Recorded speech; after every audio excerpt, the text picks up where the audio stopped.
Yo, yo, yo. I'm Candy. I be knitting. And this week I be catching up with y'all. It feels like it's been a while and I have a lot to talk about. First things, the thing I've probably spent the most amount of time knitting since we last saw each other. My Vintersol by Jennifer Steingass. This is the back, this is the front. Is nearly complete. I literally, as of this evening, just now knitting, I have one more row of ribbing to do and then bind off, weave in ends, and wash and block. Last time I showed this to y'all, I had done one sleeve, mistakenly done the sleeve too long, did not account for the color work motif and how much I wanted to do on that. Then I decided, okay, I'll take a break from the sleeve, go do the body, made the same exact mistake on the body, knitted the body too long, did not account for the fact that I had to add in a color work motif. I went into like default how I like my sweaters and thought I was just doing regular ribbing. And so I just had to find not just the time, but the mental space to sit down, rip everything back, and just be in the mindset that I'm experimenting and I'm just gonna have to do things several times. I literally knit this bind off on the sleeves at least 4 or 5 times on each sleeve to get the exact finish that I wanted. I'm not going to go too much further into detail like that because I am so close to the end that probably the next time we are together will be a project deep dive for this.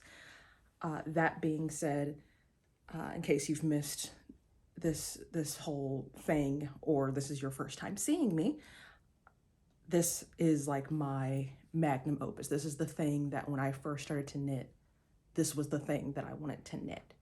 So now my thought is, where do I go from here if I'm knitting the sweater that I've always wanted and the colors that I've always wanted in my own hand spun? I am getting to the point where I have a lot of sweaters. In my opinion, I probably only need maybe 2, 3 winter sweaters at the most. And at this point, I've knit myself, not even counting the store-bought sweaters I've owned, I've knit myself 4 or 5 sweaters. And so it's just like, okay, do I keep knitting myself colorwork sweaters with 12-inch bodies and 2 inches of ribbing? That was another reason why this was a little bit more difficult, because I wanted to change it up. I did an I-cord bind off for the sleeves and did more of like a bell sleeve shape. But I'm at the point where I'm like, okay, I've knit the thing I came to knit. And also I've kind of got an understanding of what I like in a worsted weight, run-of-the-mill winter sweater. Do I start knitting sweaters for other people? Do I start knitting other types of projects? And my thought was, okay, let me go back to maybe some more summer weight type projects. When I first started knitting, I was following a lot of crocheters and I really wanted the lightweight, cute little camisoles, and it seems like people are just able to like just whip up these cute little summer tops.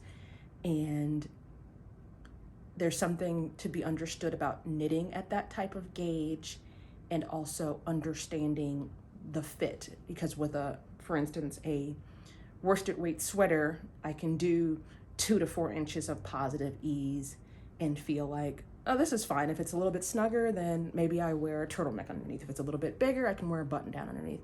But with summer tops, particularly like camisoles, tank tops, I did not have a really strong understanding of negative ease, also fitting my bust, because proportionately speaking, I have a larger bust. I'm like a double D, sometimes triple D in the bra department. And so proportionately speaking, I don't always fit just the stereotypical run-of-the-mill sizing that's in a pattern. And so understanding the bust shaping, and very long story short, I've knit myself about 3 summer tops, tank tops, halter tops, whatever you call them, and have either frogged or given away all 3 of them.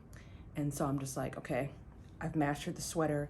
It's also warmer outside, which doesn't make a lot of sense because I'm finishing this sweater as it is now May going into June, way too hot to wear a wool sweater. And now I'm like, oh, let me knit some summer tops. And I probably won't finish them until it's cold again outside. But all that being said, I think it was my birthday, if I recall. My kids, my family went to Scrap RVA, local creative reuse store, and got, this is not what it looked like. They got me this ball of yarn. And as I started to unravel the yarn, I realized it was like rock hard. And once I unraveled it, it was like under such pressure that I got this massive skein of what feels to be like a cotton wool blend yarn, a very appropriate summer blend yarn, fingering weight.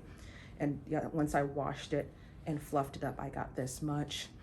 And I liked it and I appreciated it because the colors, not only the colors, but the type of material reminded me very much of this yarn that I have, that I've had in stash for a while. And this I know to be a wool silk blend, about 4 different colors. And my thought was, when I got this, was to combine them and do a summer weight top, but then also extend it down the body and make a dress for myself, and to kind of take the pressure off of the frustration I've had with sizing in the past.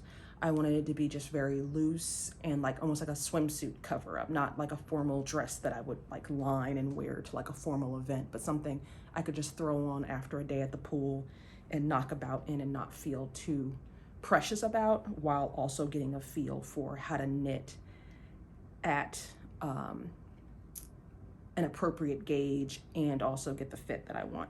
So my thought was, because I have a lot of this blue color, was to do most of it in this and then do some sort of color blocking with the rest of these, kind of in the style of like a maxi dress that I already own. And I think that's also my issue too, is that I also need to adjust my expectations as far as like going to an Old Navy or what have you and having a, maybe like a polyester blouse and that type of drape, versus when you knit for yourself, the type of drape and fabric you get with hand knit fabric. So I'm just kind of playing around with these different ideas. And so I have this yarn, and my first thought was to go to the books I own.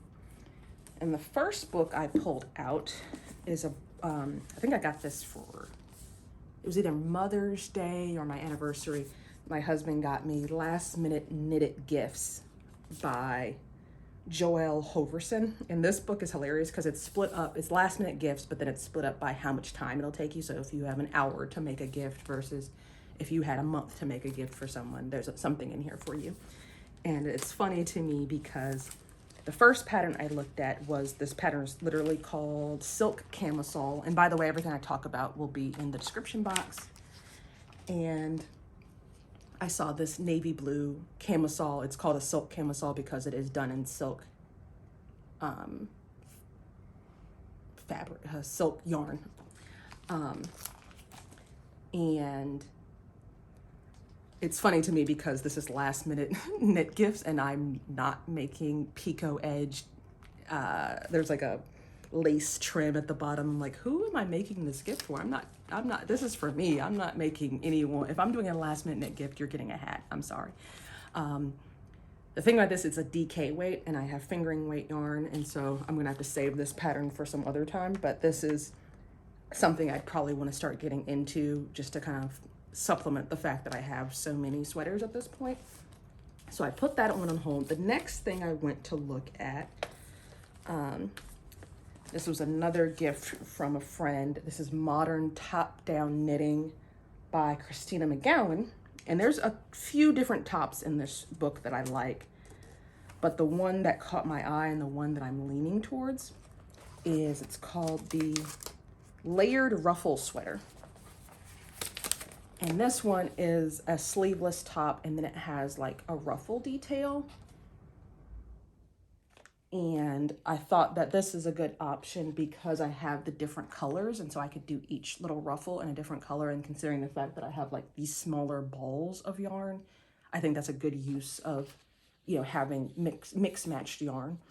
And so I did that, but one of the things I like to do when I have a book is that I have to go to Ravelry and look at the actual project page and see what different yarns people use, what kind of things like that. And so I was just like, oh, let me go to Ravelry, and I typed in, because I was looking at that book, so I typed in Camisole, and what came up was Purl Soho has the Drawstring Camisole, and it's just like a really simple A-line shape with like a I-cord through the neck, sleeveless top. And I thought that might be a good idea. So I had this ruffle top, and then I really like the Purl Soho top, and both of them are knit fingering weight on size 4 needles, but they have different gauges. So my thought was, let me swatch with that yarn, that blue yarn, and whichever one is closest to the washed swatch will be the one that I knit. That being said, I am leaning more closely to the ruffle top, so even if the swatch does not match, because I think that top is 22 stitches per 4 inches on size 4 needles, and the Purl Soho top is like 28 stitches. And so I might just make this swatch work just so I can make that ruffle top. I did do this swatch in the round because that's top down knitting, and so it is knit in the round. And how I did that is just I put some slack on the back of the yarn and slid all the stitches to the end on a circular needle. And so that is that. I have not washed this yet because that's the other thing too, is I tend to knit at a tight gauge, but then when it comes to tank tops with negative ease, if there's any superwash content, or like cotton takes on a lot of liquid or weight when it's washed, they tend to stretch a lot. So I'll start off, and that's been my problem before, where I've gotten rid of some tops that I've knit for myself where it's tight the first time I wear it, and then it starts to way down. You wash it more and more, it gets more and more waterlogged, and then it's much looser than what I was expecting. And so I'm going to measure this, then wash it and block it, and then measure it again, and then make sure that the fabric is doing what I need it to do. So that's what I've been knitting on. Next, I want to get into spinning, and my spinning has been definitely ramping up. Sometimes I think of spinning as like, oh, it's very wintry, very cozy, you can do it indoors. But then we're also like in shearing season, so I've gotten some fleeces recently, and I'm washing my fleeces, processing my fleeces, thinking about dyeing. And so the summer also can be very complimentary to spinning. And I've actually spent a lot more, and that's probably why that sweater has taken longer than it should. I've actually spent more time invested in my spinning than I do my knitting. And this is going to be a new segment called Burger Time, because my next big spinning project is for the Burger Doodle Cowl by Pacific Knit Co. And since we've met, I talked about pulling out all of my Knit Picks palette, as well as some fiber I got that had burger reminiscent colors. And I was really overthinking things. Really, like, I got to the point where my husband was just like, just go into the fridge and grab a slice of American cheese and look at the color of American cheese. And I was just like, well, this is knit. And I want it to be more of like the idea of like, if one of my kids colored a cheeseburger, what would they color it? Not necessarily making it photorealistic. And one of the things I love about knitting, one of the first things I fell in love with knitting was knit purl textures, knit one, purl one. And one of the first things I ever knit was squares that had Super Mario Brother characters on them, Mario, Bowser, Princess Peach. And I grew up in the era of 8-bit, 16-bit video games. And I just love that idea of pixelation and digitalization. And so I was like, let me go back to literally the first video game I ever played, which was called Burger Time. And fun fact about me, and I would love it if y'all sounded off in the comments, my first video game console was not an NES, Nintendo Entertainment System. It was not ColecoVision. It was not Atari. It was a platform called Intellivision, and we had like, I think we had Frogger, and we had a game called Burger Time on it. So if you were of a certain, well, actually, if you're of any age, I would love to know what your first console was. And it's a game called Burger Time, and you make burgers, and you platform and make burgers. And so I was like, let me look at what the colors of Burger Time was, because that will give me an idea of what my idea of a stereotypical burger is. And what I found was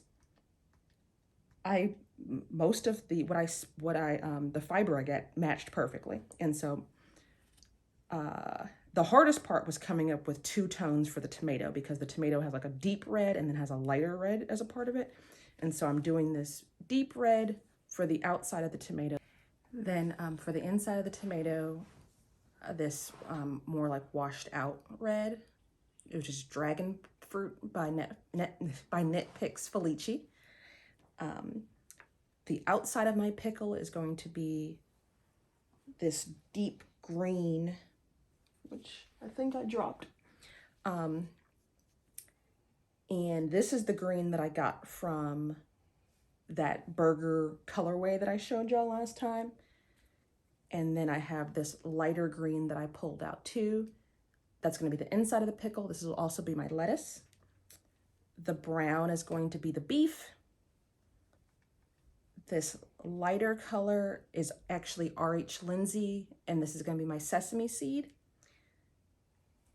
And then I got this golden color out of that burger colorway, and this will be my mustard, and my cheese is going to be the same color, which follows Burger Time rules, which also means that this red will be my ketchup as well. And then the thing that was really throwing me was the bun, because most of the time at home I do like a, either Hawaiian roll or potato bread, which is like a lighter color. But then, most of the cartoons I see are like a darker brown color, which is also kind of associated with whole wheat. I was thinking about this color from R.H. Lindsay, but then this orange color was the 4th color that I pulled out of that burger colorway, and I was gonna just put this aside and do something else with it. It wasn't gonna be a part of this project, but when I looked at the Burger Time box art, this was actually pretty close to the bun color, even though it's like this orange color. I think it fits with that 80s aesthetic.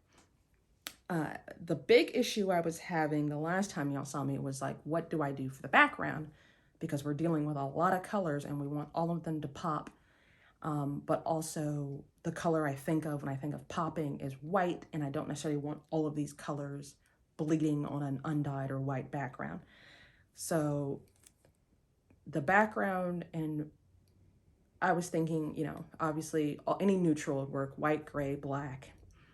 And then I also started thinking about colors that are just not in it at all, like purples and blues.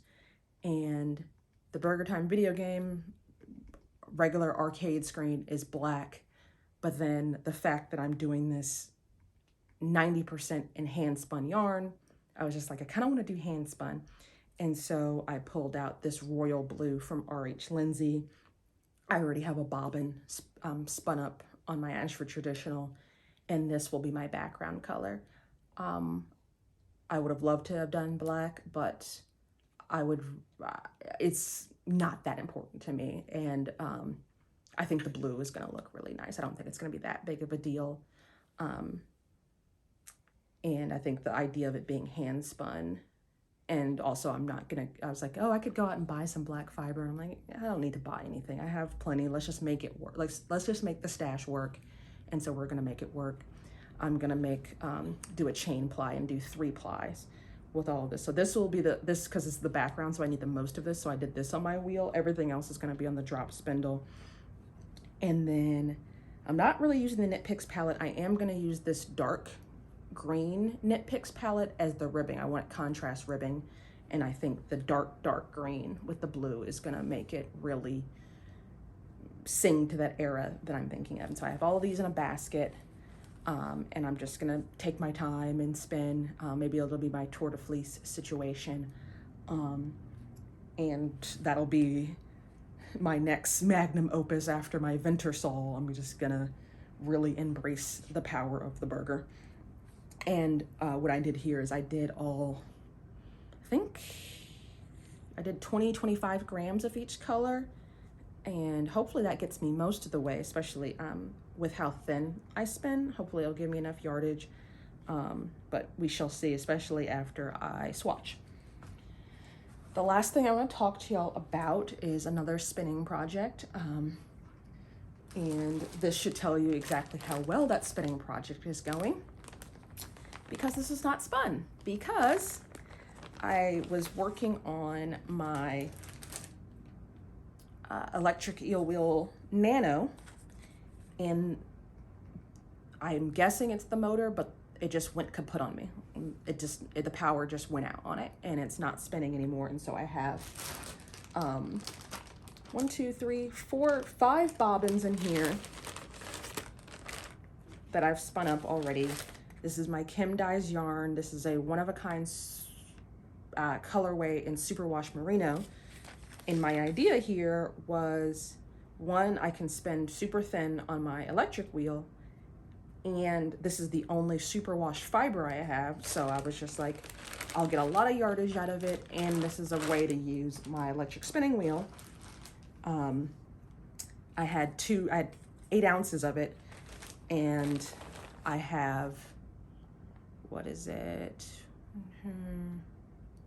Probably, if I had 8 ounces, I have about 6 ounces left. So a majority of it is left over. And I'm kind of at an impasse now, because my electric eel wheel nano, I got it secondhand. I paid $100 for it secondhand. To replace the motor, which I don't know if the motor is the problem. You can replace the motor and you can replace the circuit board. On Dreaming Robot's website, a new motor is $25, a new circuit board's $15. So that's $35, which is totally doable. But then I'm just like, well, it was used when I got it. Maybe it's time to upgrade, because this is the 1st gen eel wheel.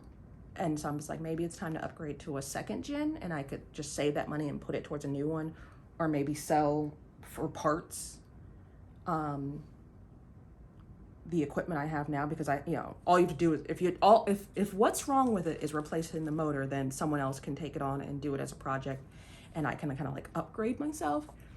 But then I'm also thinking, I've kind of had to force myself to use the eel wheel, because I bought it and because I wanted to try an electric wheel, and I wasn't crazy about it. And so I've been trying to find applications for it, wanting to use it more. And I've gotten myself to the point where I actually do enjoy using it, but I'm just like, do I want a new one just to say that I have an electric wheel, or do I actually really want an electric wheel? So those are all questions I have to answer for myself, and I don't have to answer them immediately, obviously. But I do have to answer, what am I going to do with this fiber? So I'm guessing what I'm going to do is just ply what I have, and do my original plan to do a 3-ply with this. And I was thinking I could try to replicate what I was getting on my wheel. On my Ashford Traditional, it would involve really tightening up my ratios a lot and tightening up the tension a lot, which is why I do like an electric wheel, because you can get a lot of tension and a lot of like thinner yarn without really putting your whole body into it. And it's, you can get a very consistent spin, because you're just setting it to a certain setting, and it's, pretty consistently thin. And I am like tangling this yarn and making everything worse. This is great. Oh, there it is. I could not find the end to the, which is it? Oh my God. So I don't know if I can replicate this same grist and thickness on my Ashford Traditional. So I think I'm just better off cutting my losses and just plying this up and then just doing my default spin. But I'm just not very happy. This is my angry face, by the way. I'm usually pretty laid back, but I'm bothered. But it is what it is. And I'd also would like, I'm like, do I really want to spend, you know, $35 plus shipping and handling just to finish one thing of yarn? You know what I mean? Like, if that's not like my true passion, I could spend that money on something that I really want. And then if someone is actually really excited about getting an eel wheel nano, they can have mine and go on with their lives, you know.